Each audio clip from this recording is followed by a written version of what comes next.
Tenemos una hora de clase, bueno, 54 minutos para desarrollar un montón de contenido que corresponde al temario de historia universal, las culturas o civilizaciones antiguas del viejo mundo. O sea, estamos hablando de Mesopotamia, Egipto, India y China. ¿Estamos claros? ¿Sí? Entonces vamos a empezar la sesión de clase con una parte teórica que es muy importante que recordemos, porque después, obviamente, muchas preguntas en el modelo de ECO te plantean conceptualizaciones, ¿no? Ustedes ya se han dado cuenta. ¿Cuáles son los criterios para definir un pueblo civilizado? ¿Ya? Y eso lo han visto, si han revisado la separata, lo ven. La escritura, ¿sí? Que es muy importante, desde la Ilustración, siglo XVII, los filósofos racionalistas, todos ellos, siglo XVII y XVIII en adelante, consideran que la escritura es fundamental. Pero aparte de eso, se desarrollaron con el paso y el avance de la ciencia otros criterios. La metalurgia, ¿sí? En plena revolución industrial se dieron cuenta de que si ahora el avance está asociado al control de la tecnología de los minerales, de los metales, antes también fue así. Por eso también, prehistoria, ¿sí? Es la época en que no se usa metales. A ver, ¿cuál es el concepto? ¿Cómo se le llama a esa época que no usa metales? A ver, alguien en el chat, alguien que aplique lo que hemos visto la semana 1 y 2. ¿Nada? Uy, ay, ay. Pero pueden ponerlo en el chat. ¿Cómo se le llama a esa época? Ya, prehistoria es cuando todavía no encontramos organización estatal, ley. Muy bien, Fernando, edad de piedra. No hay estado. No, Holoceno es la era geológica que vivimos ahora, por si acaso. Edad de piedra es el término. Ya lo había puesto por ahí varios. Gracias, más bien. Estado, hidráulica también, que es la tecnología del manejo del agua, agua, desagüe, irrigación y la cerámica. ¿Está claro? Ahora, ¿cuáles son las civilizaciones originarias? Ahora vamos a hablar de las cuatro más antiguas y del viejo mundo, que es esta zona de Europa, Asia, África. Y ahí están. Esas características comienzan a aparecer alrededor de 4000 en Mesopotamia, 3500 en Egipto, 3000 en la India, 2500 en China, ya antes de Cristo, por supuesto. Y en el Perú alrededor del 2000 al 1700, como ya veremos en la semana 4. Y en México alrededor del 1500. ¿Estamos claros? Y a lo largo de la separata vamos a ver que muchos de estos pueblos van a ser invadidos por una serie de invasores que son de tres orígenes étnicos. Tenemos a los indoeuropeos, ¿sí? Que a lo largo de la historia de la Edad Antigua y el inicio de la Edad Media están permanentemente invadiendo la India, Mesopotamia, Egipto, Europa en general, y los pueblos semitas. ¿Ya? Estos no son pueblos originarios, estos son pueblos nómades o seminómades que cuando hay mucha sequía se quedan sin pastizales para alimentar a su ganado, cuando hay una prolongada sequía se quedan sin el agua para la agricultura extensiva, ¿y qué hacen? Se suben a sus caballos o a sus carros de combate, conquistan a los pueblos sedentarios al otro lado de las cordilleras, y esas son las invasiones que generan, por ejemplo, la invasión de varios de estos y el establecimiento de estos reinos, ¿no? Por ejemplo, acadios, babilonios, asirios, fenicios, persas, medos, latinos, helenos. Los helenos son los griegos, ¿no? Los latinos son los romanos, por ejemplo. Entonces, eso está claro. Ahora, para no estar repitiendo todo, porque además tenemos pocos minutos para explicar cultura por cultura y sus detalles, acá están puntos centrales, puntos esenciales, ¿ya? Que se repiten en todas las cuatro civilizaciones que estamos en esta semana hablando. Todas son hidráulicas, civilizaciones hidráulicas, ¿ya? Estas cuatro que ves en el mapa, ¿ya? Hidráulica, y en la separata te pueden decir que tienen canales de irrigación, acueductos, represas, reservorios, agua de desagüe, drenajes, jardines colgantes, ¿ya? Todo eso. Todo eso implica el alto nivel de aplicación, de desarrollo tecnológico y aplicación para poder abastecerse de agua y desagüe. ¿Ah? O sea, no son hidráulicas porque están al costado del río. Eso es lo que he visto en esos libros misios que venden para las academias. No, no son hidráulicas porque están al costado de un río. Eso es una tontería, ¿ya? Porque son hidráulicas porque hay grandes ríos. Chicos, si fuera así, entonces habrían grandes civilizaciones en la cuenca del río Amazonas y no lo hay, o en la cuenca del río Mississippi o en la cuenca del río Congo, que son ríos enormes permanentes, pero no hay, ¿sí? Civilizaciones avanzadas. Hay pueblos que llegaron a ser lo que vimos las clases 1 y 2, entre nómades, seminómades, ¿no? Se quedaron ahí, en el neolítico, lo mucho. ¿Está claro? Entonces, ese no, o sea, que tengas un río no es la garantía. La garantía de la civilización es que esa agua del río sepas conservarla, preservarla, canalizarla, llevarla de un lugar a otro. Esa es la ciencia, esa es la civilización. ¿Estamos claros? Ahora, Estado teocrático, ¿qué implica? Todos estos originalmente son estados teocráticos, que es la unidad entre lo religioso, lo político y la ciencia.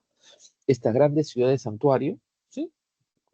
Las de Sumer o las de Egipto, del Valle del Indo, o las de los valles chinos, estas ciudades santuarios son la sede del poder político que mezcla la unidad de las castas militares y las castas sacerdotales, formando un estado teocrático. Pero también esos grandes templos manifiestan ciencia y tecnología.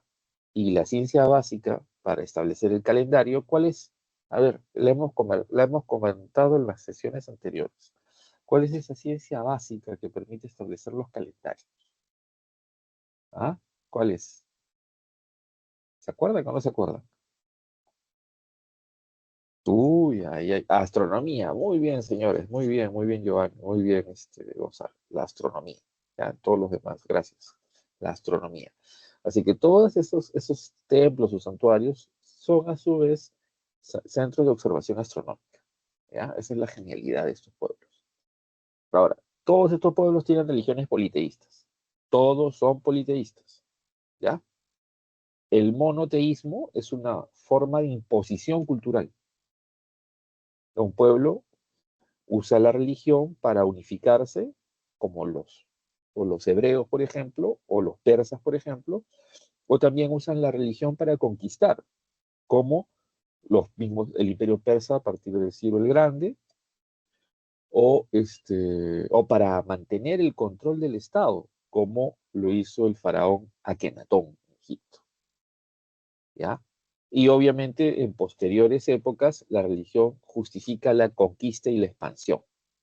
Los romanos en la etapa final con el cristianismo, los musulmanes, ¿sí? Con la yihad o guerra santa, y luego ya los cristianos con, ¿no?, la conquista española o las distintas formaciones de los imperios coloniales, ¿no?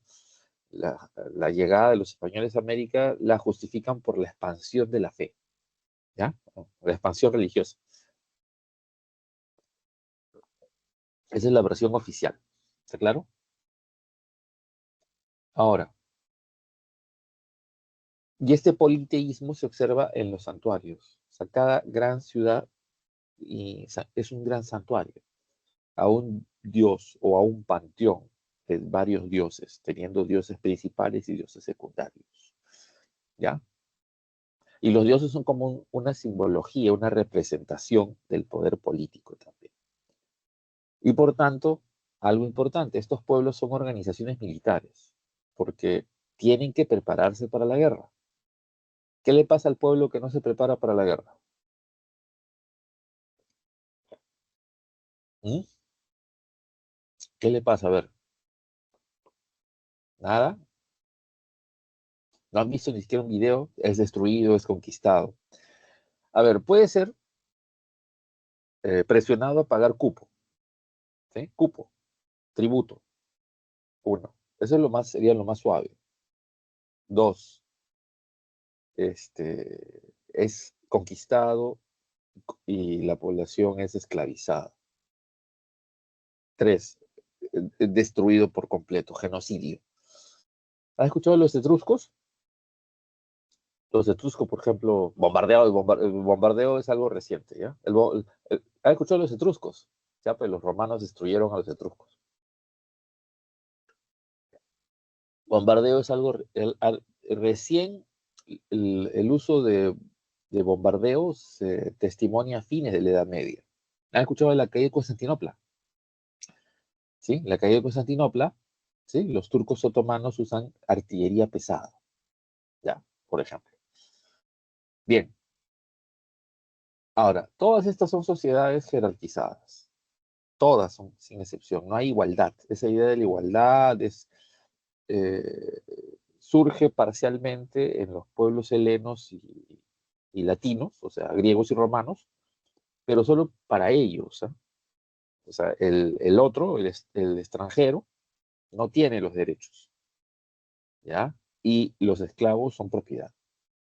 Entonces, eh, la idea de igualdad general es una idea más bien cristiana, es una, no, judeocristiana. El término técnico es judeocristiano, porque si alguien es cristiano o católico, sabe que la Biblia, el libro sagrado y sus tradiciones vienen de libros y la tradición judía. ¿Ya?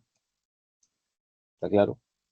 Entonces, todas estas sociedades son jerarquizadas, todas. Pueden ser sistemas de casta, por ejemplo, de las cuatro civilizaciones que estamos hablando, ¿cuál tiene un sistema de castas en la que la división y organización social se fundamenta por la religión? ¿Cuál? A ver, de las cuatro que nos toca esta semana. ¿Quién revisó la separata? A ver.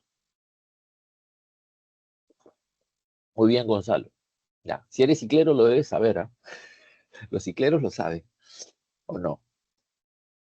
Todo ciclero sabe eso, ¿sí o no? Ya, entonces, eso está clarito. El sistema de castas es un sistema de jerarquización social. Ah, y tal, los ciclos te hacen fuerte, así es. O sea, es como la vacuna. Aquí hay gente que tiene muchas vacunas, muchos reforzamientos. Algunos tienen vacuna de COVID, ¿no? Cuatro vacunas. ¿Ya? Los que van a áreas médicas, sobre todo, tienen varias vacunas, ¿no? Todos los que postulan a San Fernando tienen como varias vacunas, varios ciclos. Ya, señores, el sistema de castas es un sistema social justificado por la religión, de jerarquía y división social. En cambio, los sistemas de estamento, ya, son sistemas construidos a partir de qué? De la ley, de la normativa, ¿ya? ¿Está claro? Esa es la gran diferencia. Ahora, todas estas son sociedades esclavistas. A partir de la edad de bronce, todos estos pueblos pelean y los pueblos que son conquistados son esclavizados, ¿no?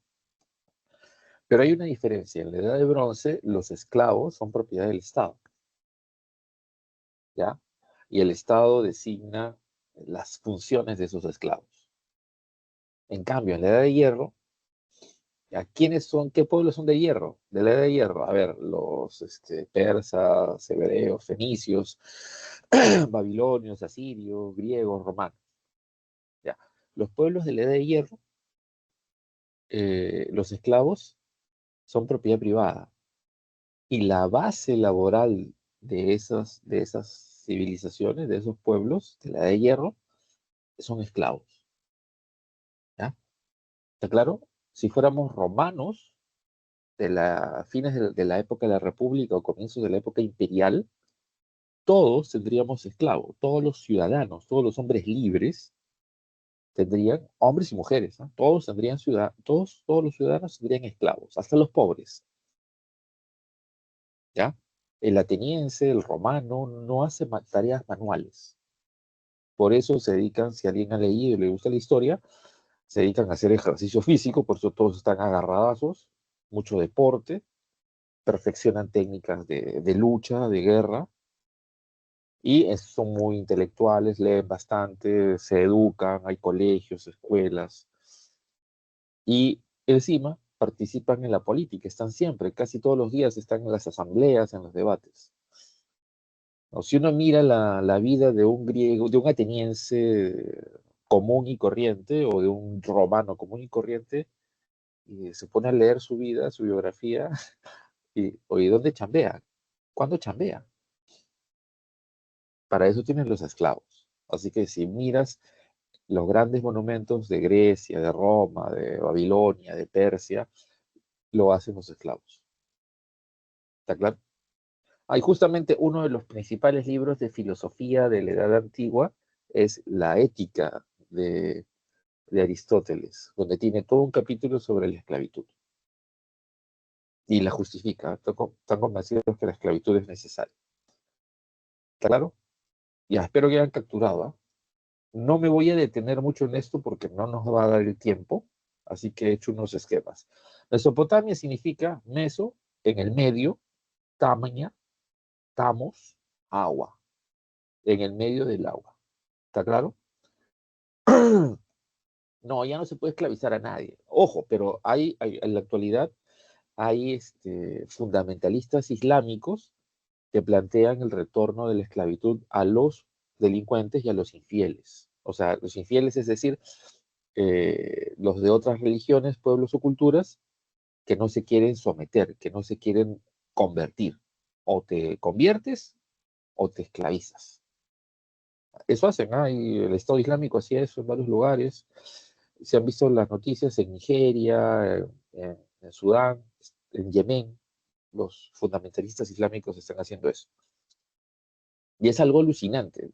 Como mucho musulmán ha migrado a otros países, en las últimas elecciones municipales en Inglaterra y en Estados Unidos, ¿saben, no? ¿Qué ha pasado hace unos días? El alcalde de Nueva York, el alcalde de Nueva York es un musulmán. El alcalde de Birmingham, el alcalde de Londres, ¿m? El alcalde de Manchester, son musulmanes. O sea, ahorita más o menos de las 20 ciudades anglófonas más importantes, de esas 20, 10 los alcaldes son musulmanes. Eso genera problemas, ¿no? Estamos ante un preludio ¿no? de conflictos culturales. Ya. En la época sumeria surge la escritura cuneiforme. ¿Está claro? Eso surge en la época sumeria. Están divididos, fragmentados y serán conquistados. Hay una primera oleada de pueblos invasores de origen semita y eso genera la invasión de los acadios y la unificación de, de Mesopotamia. ¿Ya? En esa época surge en los calendarios más antiguos, surge la matemática más antigua, logran establecer la medida del tiempo, minutos, segundos, hora, por eso conocen los tres sistemas de numeración, decimal, duodecimal y sexagesimal, ¿ya? Si alguien va a ciencias, sabe eso, pues, ¿no? Es la base, lo básico para la geometría, para el álgebra y la trigonometría. Y la física, ¿ya?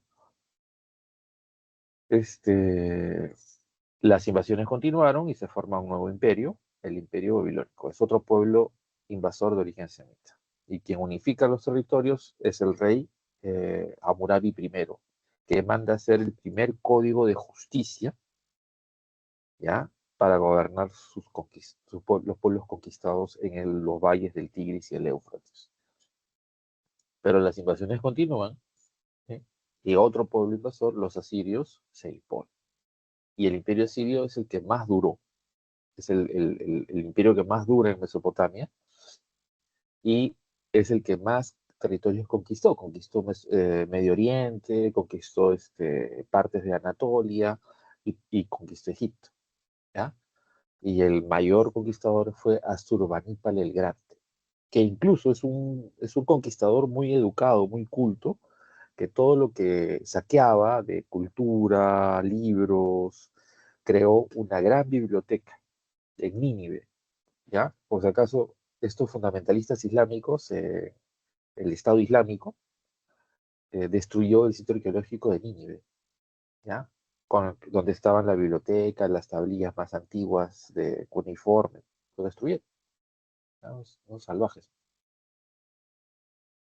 Pero este imperio se va a ir debilitando y un pueblo que es un pueblo aliado, que son los babilonios, y otro pueblo aliado, que son los medos o persas, se rebelan y se imponen. ¿Y qué hacen? Se dividen el imperio. De Mesopotamia hacia Egipto se lo quedan los babilonios y desde Mesopotamia hacia Persia se la quedan los medos o persas. ¿Está claro? Y ese es el fin ya de Mesopotamia como un país, como territorios independientes, pasan a ser colonias sucesivas de varios imperios. ¿Ya? Aquí hay una reconstrucción hipotética de Babilonia en el segundo imperio babilónico, el Sigurat Marduk, los jardines colgantes, la puerta de Ishtar, que está hecha de ladrillo cocido y cubierta con mayólica. ¿Ya? Es impresionante el avance tecnológico. ¿Ya? Estos datos ya los tienen en la separata. Yo aquí tengo un cuadro resumen. ¿Ya? Captúralo, captúralo, porque si no vas a perder. Ahora, Mesopotamia, ¿qué países son? Si te fijas acá, esto es Siria, que está en guerra civil. Esto es Líbano. Líbano tiene zonas liberadas, ¿no? El sur de Líbano lo controlan los terroristas. Y esto es Irak, ¿ya? Y todo esto es Irak, que está pues también en guerra civil, ¿no? Y esto es Irán. Irán no está en guerra civil, pero es un país gobernado por fundamentalistas islámicos, ¿no? Ahí no hay igualdad, no hay derechos humanos, libertad de expresión, ¿no? En varios lugares de Occidente la gente defiende a los musulmanes. Y me mato de risa, ¿no? Defendiendo a los musulmanes. Hoy no saben qué significa el Islam. No leen, ¿ya?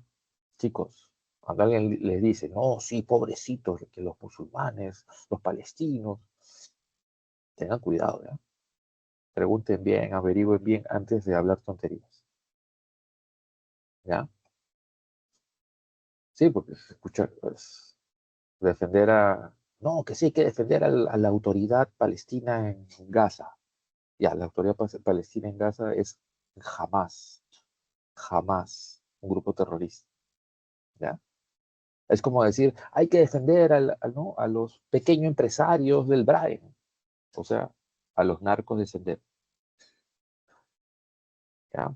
Por favor, tenemos cerebro, ¿no? Queremos entrar a una universidad como San Marcos que exige un esfuerzo intelectual, o sea, pensar, ¿ya? Por eso en San Marcos no ha crecido, estos movimientos proislámicos en San Marcos no ha crecido. Pero en otras universidades grandes de América Latina, sí, o sea, la gente es idiota. Lo malo es que hay muertos inocentes, ¿no? Eso es la realidad, pues, pero chicos, jamás ganó democráticamente, ¿ah?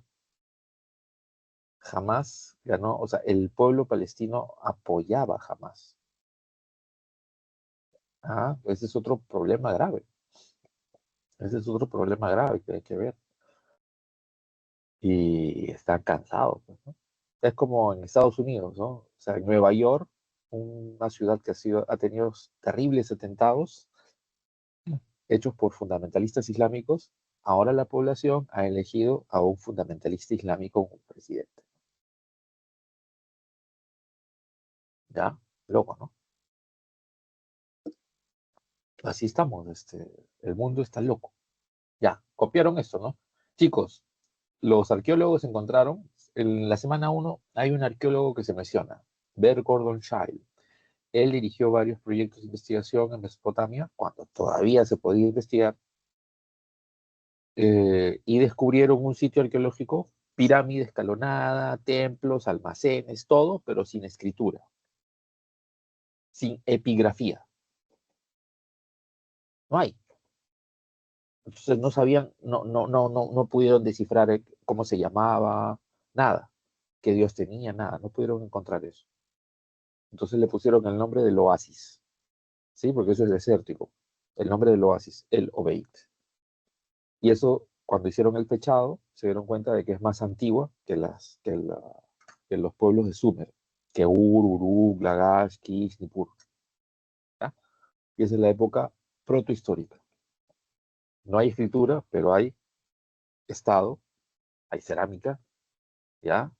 Hay hidráulica, hay metalurgia del cobre, pero no hay escritura. Y esa es la etapa protohistórica, ¿ya? Y luego todo lo demás que hemos visto. ¿Ya? ¿Capturaron o no capturaron? Ya, listo. Avanzo. De Egipto. ¿Dónde está Egipto? En el noreste de África, ¿ya? Y se divide bien fácil de identificar. Yo estuve en Egipto hace 25 años, exactamente, hace 25 años.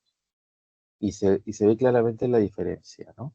Entre la parte de la zona media a la zona baja, el valle es enorme, ¿ya? Y desde la época del Imperio Antiguo comenzaron a hacer represas, canalizaciones, ¿no? Grandes canales ¿no?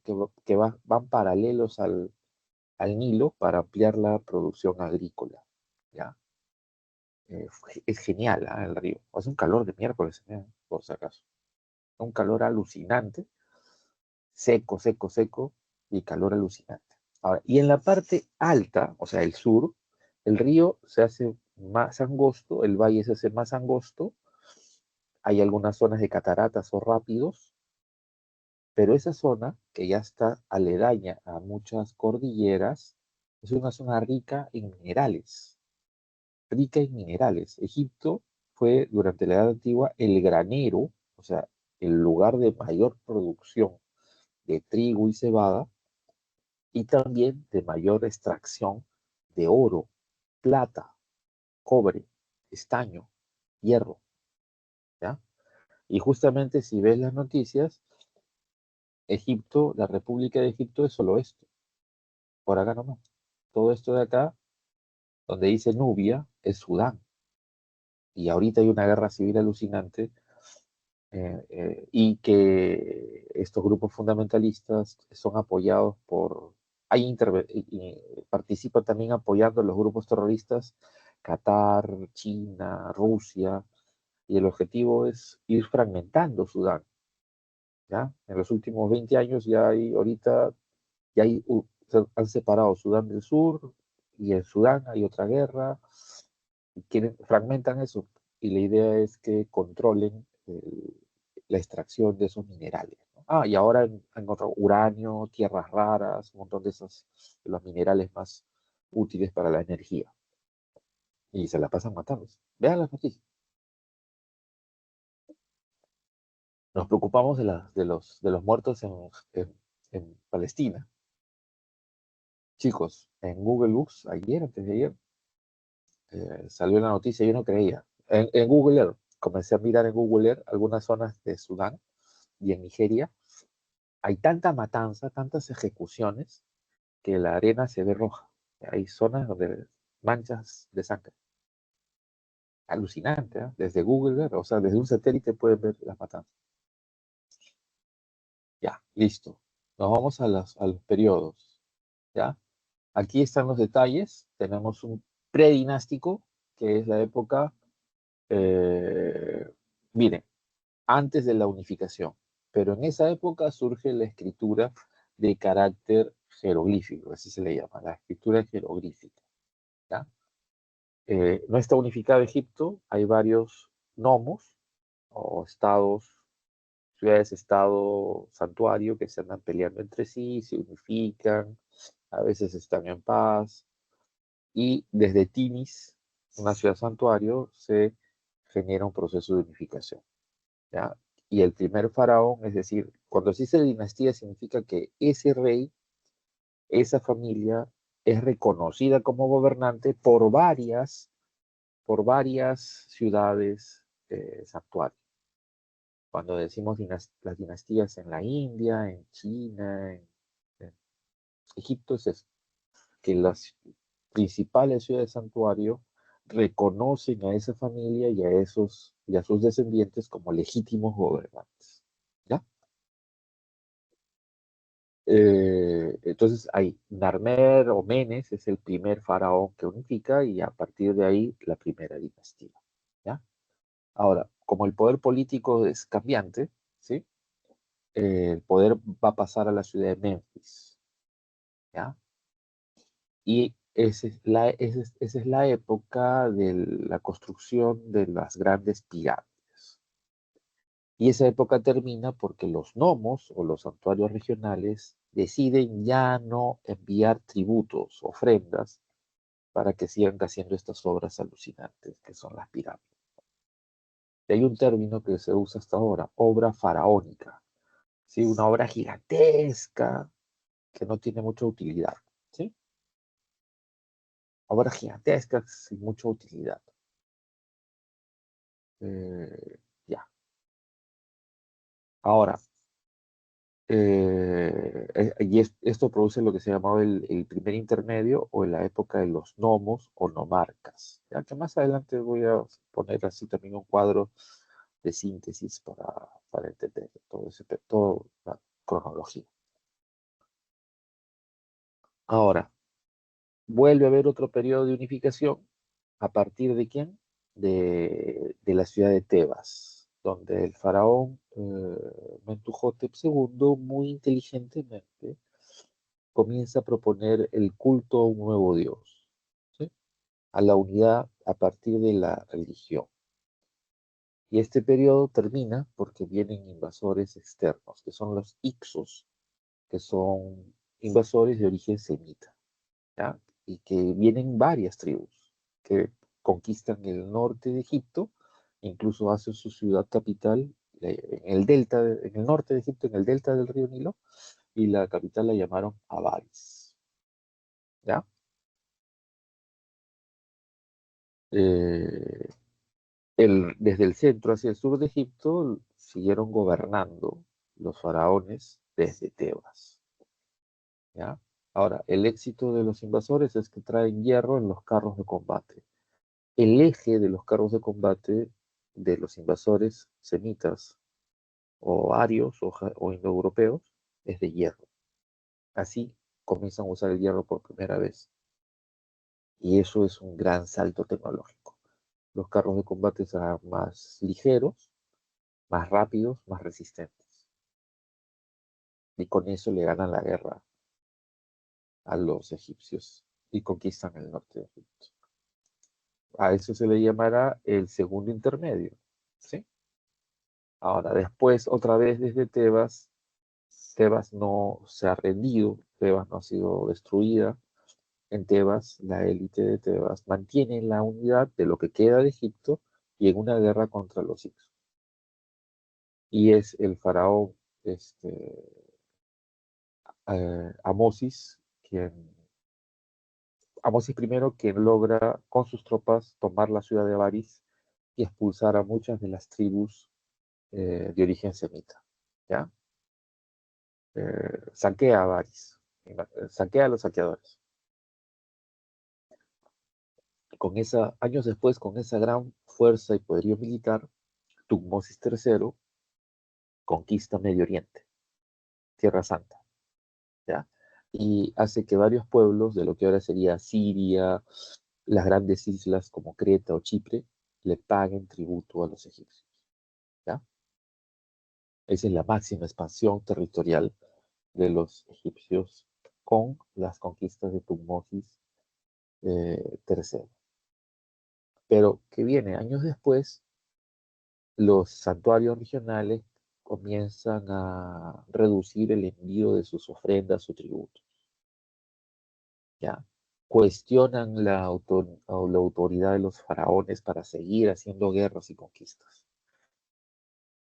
Y es ahí donde aparece el reformador. El faraón Amenofis IV, al ver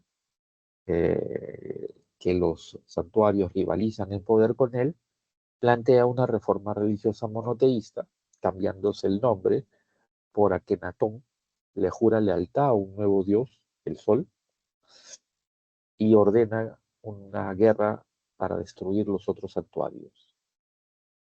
Hace una nueva capital, Amarna, y empieza la guerra. Felizmente pierde, porque si ganaba, Egipto hubiera sido destruido, habría patrimonio, ¿ya? ¿Está claro? Y habría traumas así como en los españoles en América. Destruyeron muchos elementos culturales y la gente se quedó traumada y hay gente que no sabe si es qué soy, ¿no? Mestizos somos, hay que aceptarlo. Si te crees español, no lo eres. Y si te crees indígena, tampoco lo eres. Somos mestizos. A no ser que seas originario, ¿no? De una comunidad nativa o campesina. Ahí sí, lo indígena es prioritario. Pero por todo lo demás somos mestizos. Así seas blanco, blanco, blanco. Si eres blanco y comes ají, comes ceviche, chanfainita, tu causa, ¿ya? Ya eres mestizo, pues. Ya eres mestizo. Tu pachamanca, eres mestizo. ¿Está claro? Asume nomás. Algunos se hacen, ay no. Y encima, si bailas guay, ¿no? Cumbia, es mestizo, pues.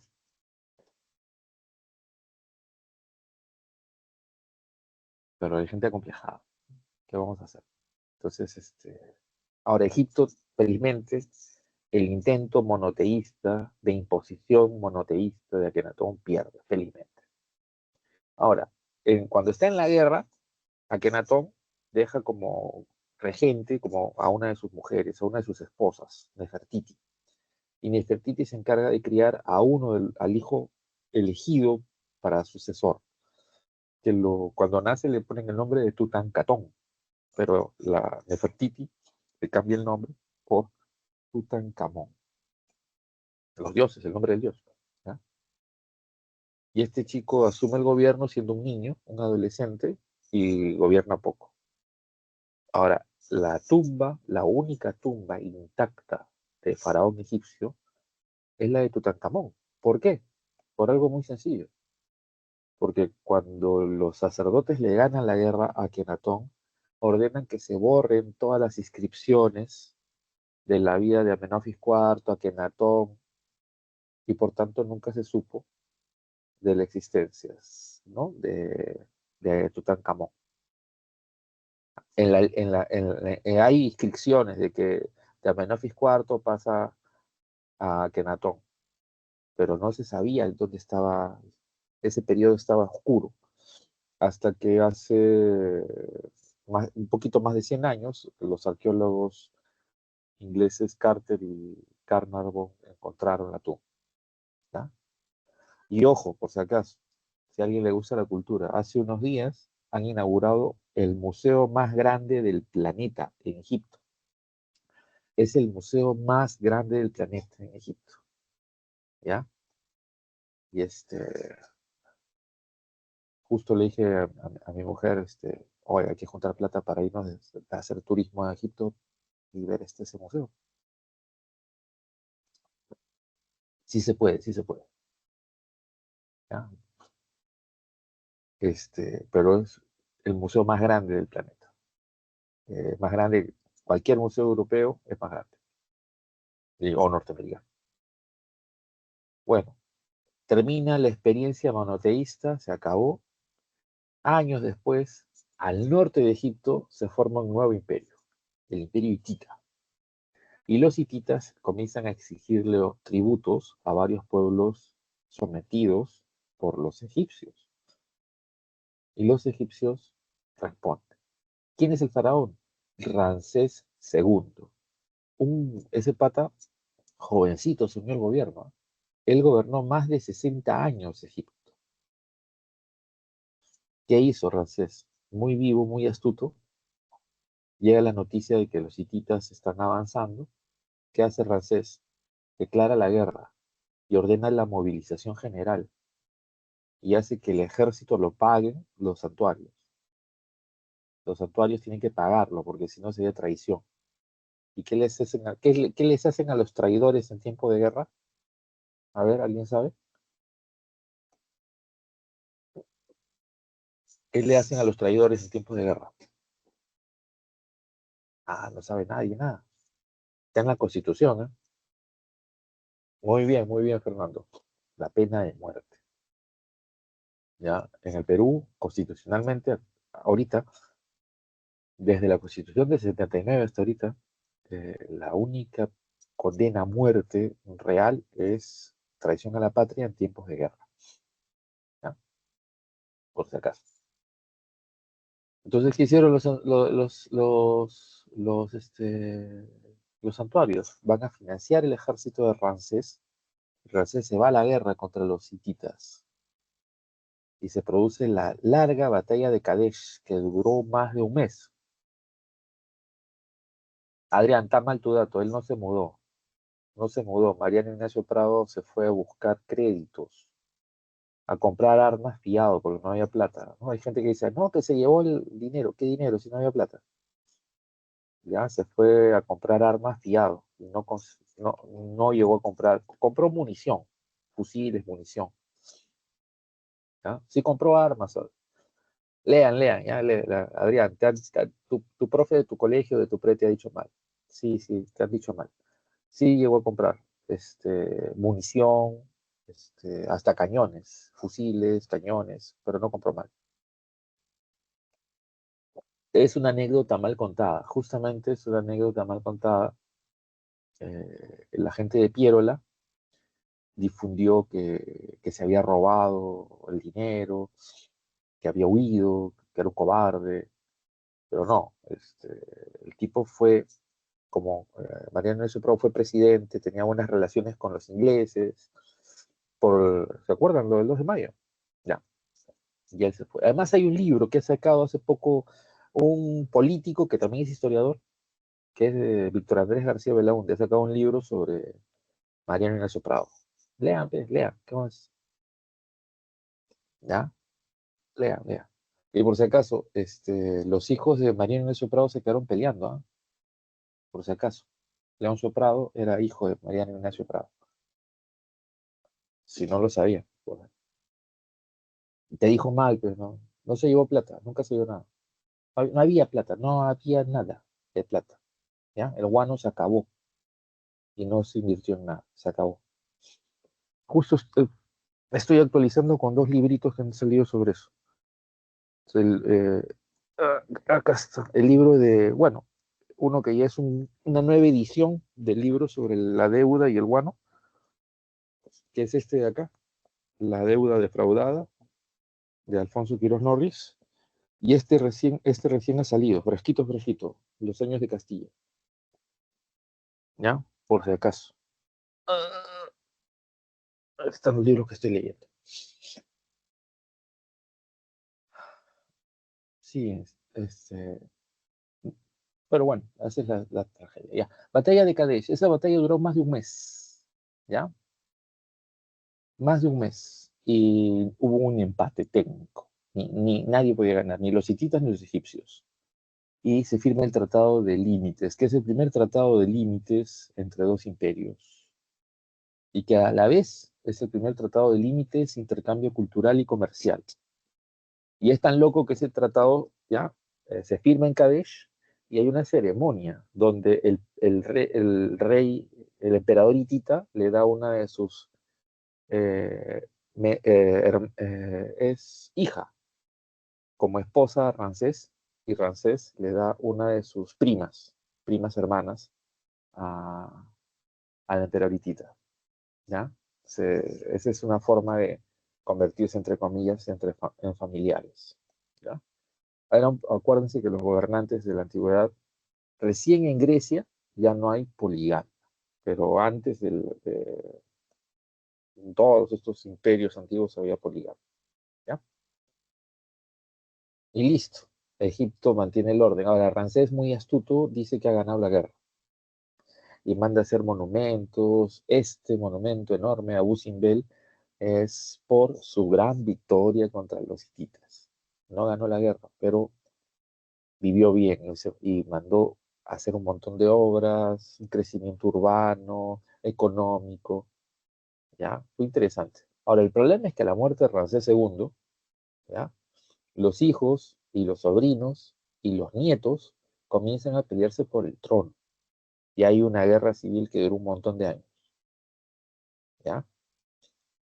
Eh, y se la pasan matándose entre ellos mismos.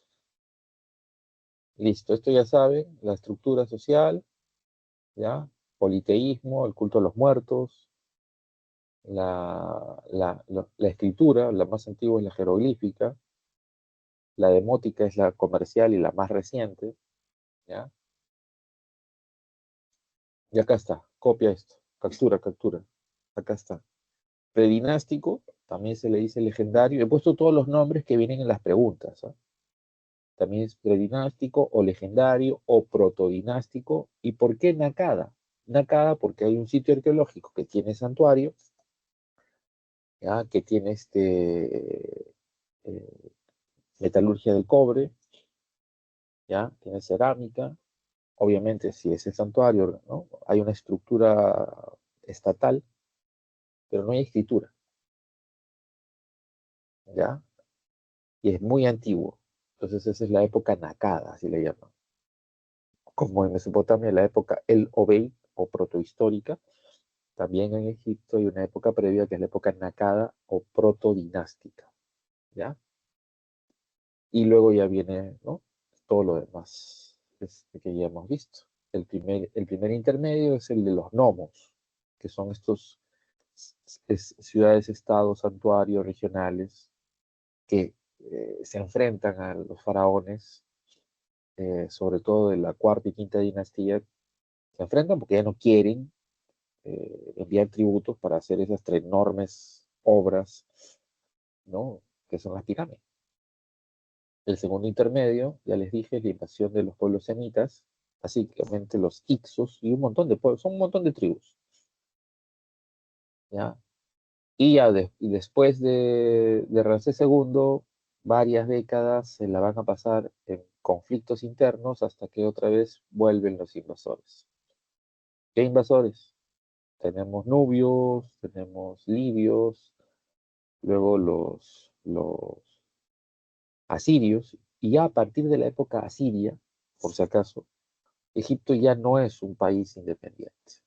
Los asirios, luego los babilonios, los persas, convierten a Egipto en una provincia, en una colonia. El término que usan es satrapía o región o provincia.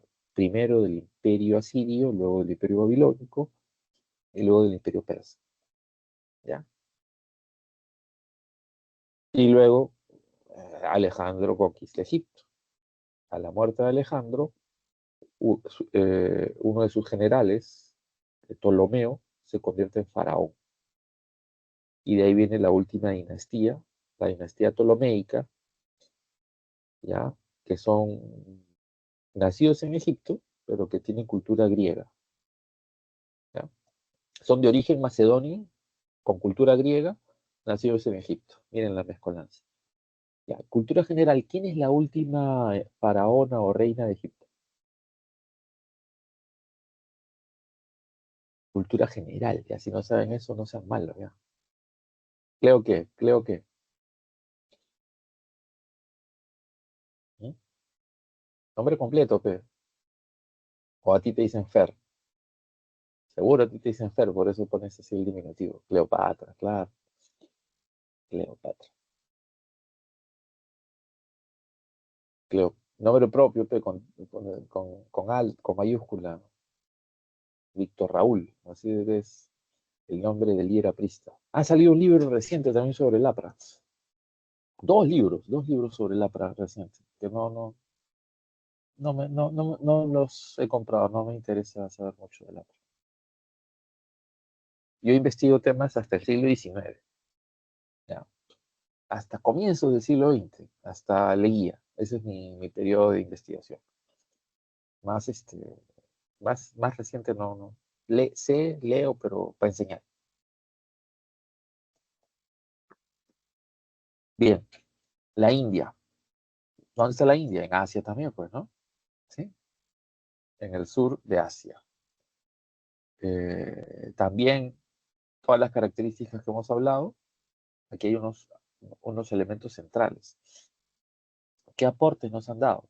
La filosofía de la India y su religión, filosofía, sus creencias, plantean esta idea de las reencarnaciones.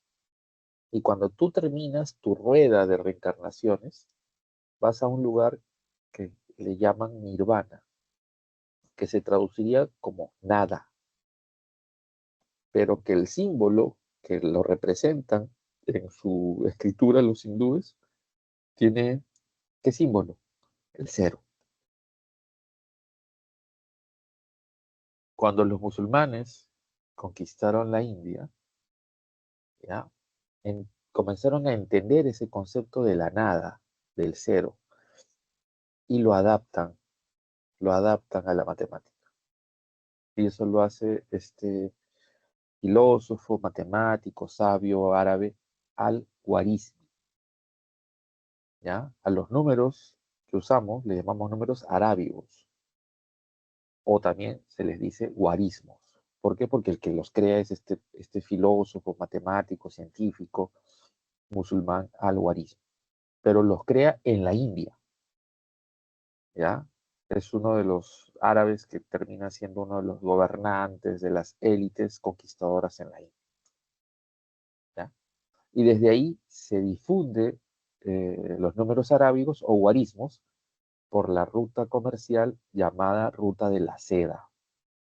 La Ruta de la Seda, y luego surge la Ruta de las Especias y se difunde. Esto es para el siglo, ya inicios, para el siglo 8, 9, 10. Esa es parte de la historia de la ciencia, ¿no? Ahora, hay grandes religiones que existen hasta ahora.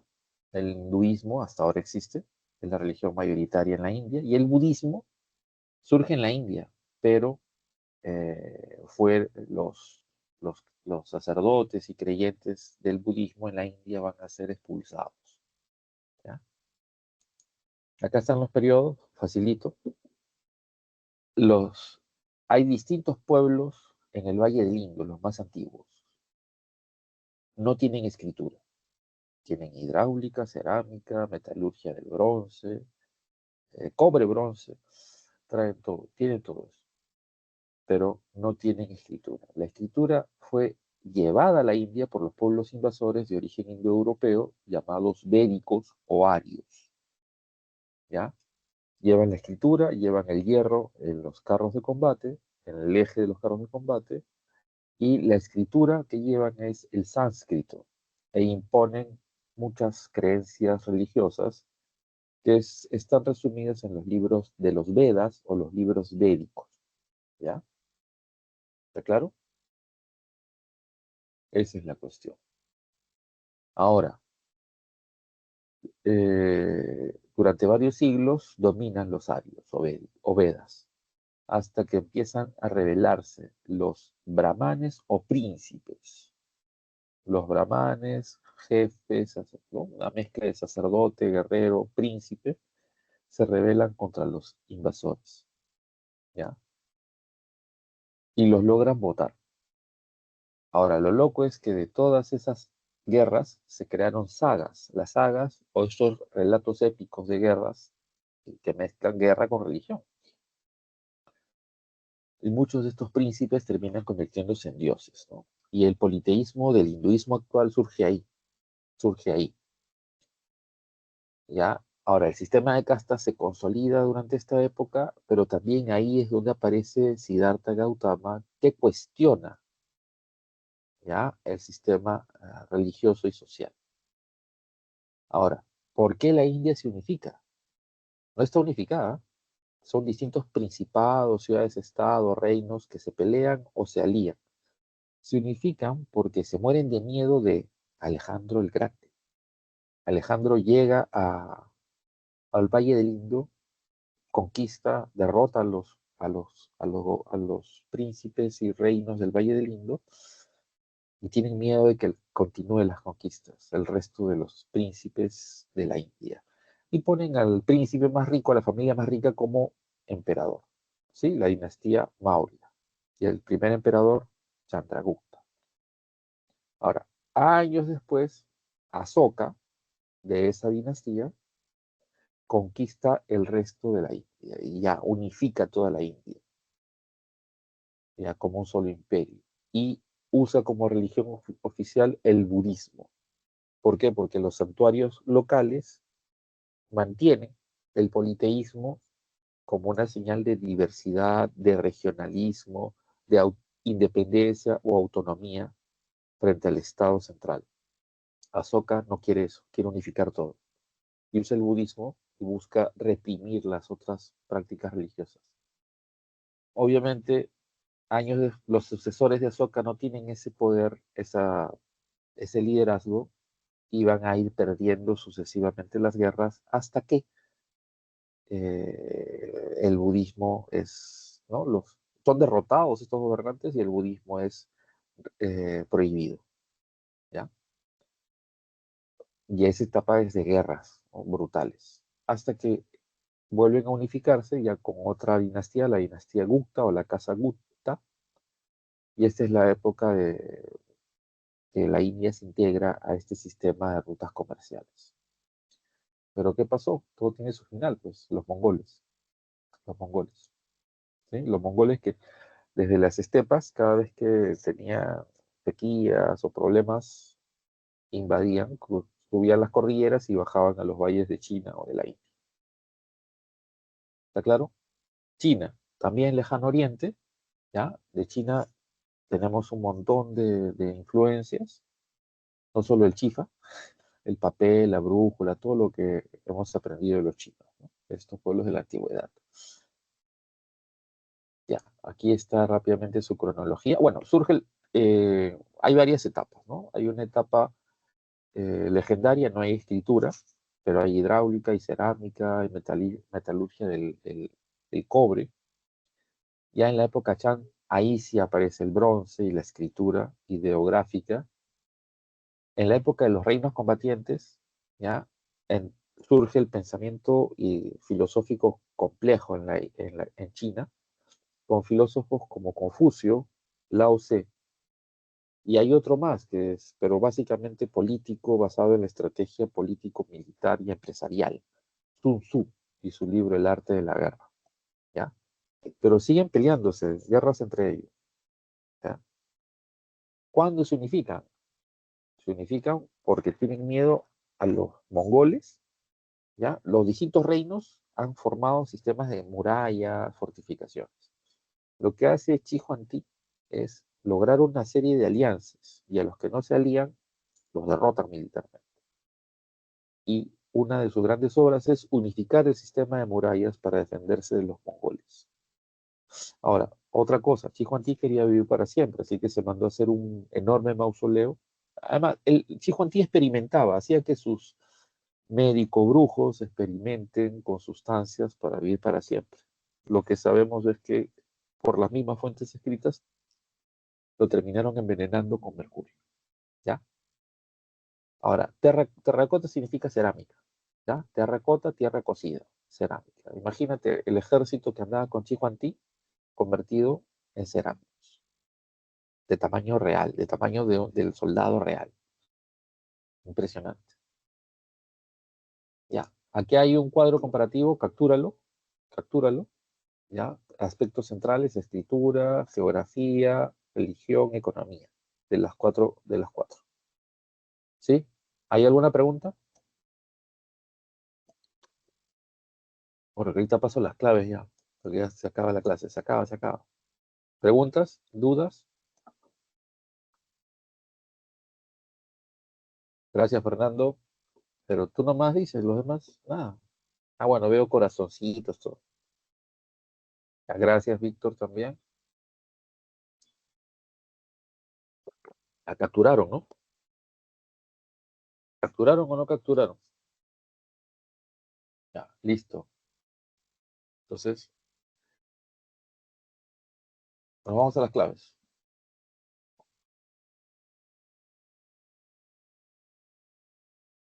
¿Ya? ¿En qué se basaba la jerarquía de la India de los brahmanes? El sistema de castas, pues. El sistema de castas está en la separata súper explicado. Bien concreto está explicado.